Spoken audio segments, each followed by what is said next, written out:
This channel does not promote any violence, harmful, or illegal activities. All content provided by this channel is meant for an educational and information purpose only.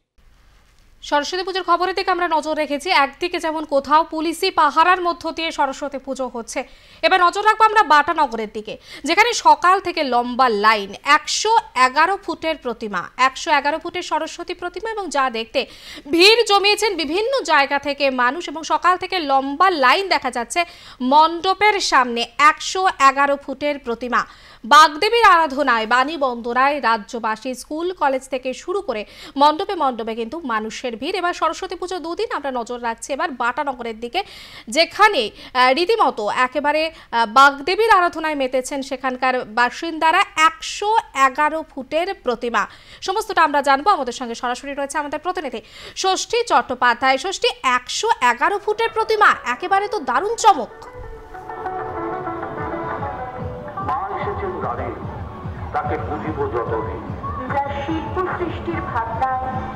দেখো, এই মুহূর্তে বাটানগরে এই যে 111 foot যে সরস্বতী, সেই সরস্বতী ঠাকুর বানাতে প্রায় গত 3.5 মাস ধরে অক্লান্ত পরিশ্রম করা হয়েছে, এবং কৃষ্ণনগরের যিনি শিল্পী তিনিই মূলত এই 111 ফুট অর্থাৎ পুজো কমিটি জানাচ্ছে যে তারা মূলত পৃথিবীর সবথেকে বড় সরস্বতী তারাই বানিয়েছেন। এটা তারা পুজো কমিটির পক্ষ থেকে দাবি করা হয়েছে।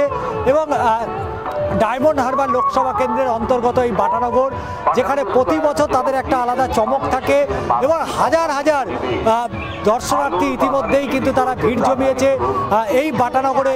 তারা এই সরস্বতী ঠাকুর দেখবে, এবং দুদিন যেহেতু পড়েছে তিথি অনুযায়ী, অর্থাৎ বসন্ত পঞ্চমী, এবং সেই হাজার হাজার মানুষ শহরতলি থেকে তারা কিন্তু আসছেন, এবং একেবারে বাটানগর যে ব্রিজ রয়েছে সেই ব্রিজ থেকে লম্বা লাইন পড়েছে তারা এই প্রতিমা দর্শন করার জন্য।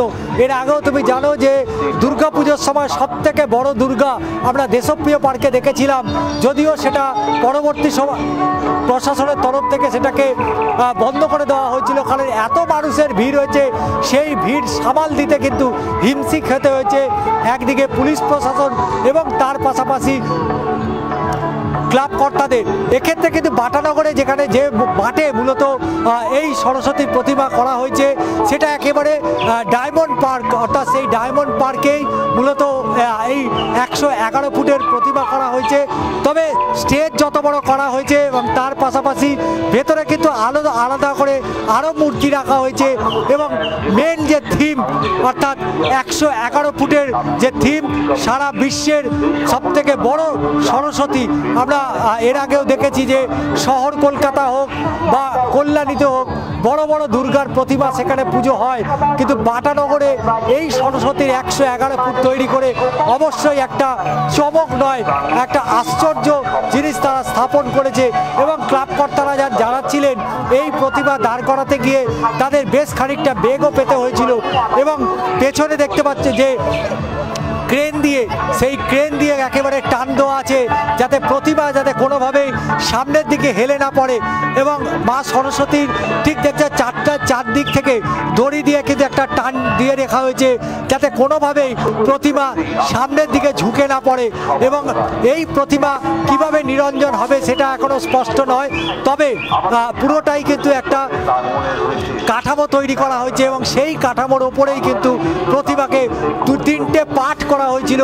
সেই 3 পাটেই মূলত এই প্রতিমাকে দাঁড় করানো সম্ভব হয়েছে, এবং অগণিত মানুষের ভিড়, এবং প্রচুর মানুষ কিন্তু ভিড় করছে গতকাল থেকে আজ পর্যন্ত। এখন প্রায় 3টে বেজে গিয়েছে, কিন্তু মানুষের যে ঢল, সেই ঢল কিন্তু চোখে পড়ার মতন, এবং পুরো মণ্ডপ জুড়ে কিন্তু একটা মানুষের ঢল।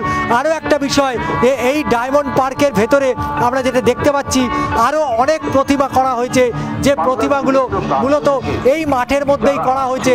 তবে আকর্ষণ বলতে অবশ্যই বলা যেতে পারে এই 111 ফুটের যে প্রতিমা, যা ইতিমধ্যেই চমক দিয়েছে শহরতলি ছাপিয়ে।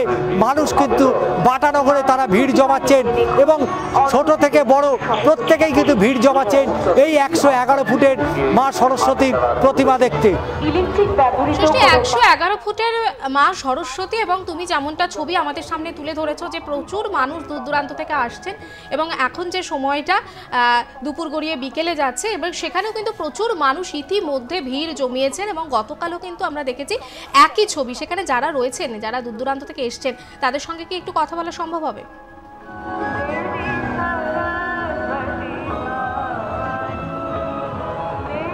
একেবারে আমার চিত্র সাংবাদিককে বলবো আরও একবার যাতে প্রতিমাটা দেখানোর চেষ্টা করে, এবং যেহেতু এই নির্দিষ্ট ব্যারিকেড করে দেওয়া হয়েছে এবং ব্যারিকেডের মধ্যে আমরা দেখতে। কোথা থেকে আসা হচ্ছে? আমরা বজবাস থেকে। বজবাস। এবছর কিন্তু 111 ফুটের খুবই ভালো লাগছে। আমাদের এত বড় প্রতিমা আমাদের এখানে হয়েছে, এখানে সব খবরের চ্যানেল দেখাচ্ছে সবচেয়ে বড় প্রতিমা, তো আমাদের এরিয়ায় হয়েছে, ভালোই লাগছে। দেশপ্রিয় পার্কে সব থেকে বড় দুর্গা দেখতে গেছিলে? হ্যাঁ গেছিলাম। সেখানে কি দেখতে পেরেছিলে? না, ওখানে দেখতে পাই না, ওখানে গেটটা বন্ধ করে দিয়েছিল যেদিন গেছিলাম। তো এখানে এত বড় সরস্বতী প্রতিমা সাধারণত এত বড় হয় না, তো এত বড় দেখে ভালোই লাগছে। একদিকে মেলা রয়েছে, তার পাশাপাশি এত বড় মূর্তি। আমি একটু কথা বলার চেষ্টা করব যে অনেকেই রয়েছেন।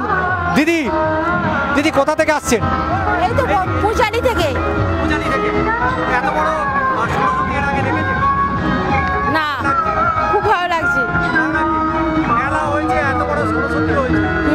দুর্গাপুজো হয়ে দেশপ্রিয় পার্কে দেখেছিলেন বড় দুর্গা? দেখতে পেয়েছিলেন? হ্যাঁ দেখেছিলাম। আর এরকম বাটানগরে একটা হয়েছে, খুব ভালো লাগছে। দেখতে পাচ্ছেন যে এখানে প্রচুর মানুষের সমাগম হয়েছে এবং পুরো মণ্ডপ জুড়ে হাজার হাজার মানুষ তারা কিন্তু ভিড় জমিয়েছে বাটানগরের এই 111 ফুটের যে প্রতিমা, অর্থাৎ বিশ্বের সেরা প্রতিমা এবং বিশ্বের সবথেকে বৃহৎ প্রতিমা করেছে বাটানগর। এবং বাটানগর যে হাইল্যান্ড পার্ক, এবং প্রতি বছর তাদের একটা চমক থাকে, এবছরও কিন্তু তাদের একটা বড় সড়ো চমক এবং সবথেকে বড় সরস্বতীর প্রতিমা তারা করেছেন। একেবারে ষষ্ঠী, অবশ্যই নজর থাক, যে সময় যত গড়াবে নিশ্চয়ই ভিড় ততটাই বাড়বে। আপাতত ধন্যবাদ তোমাকে।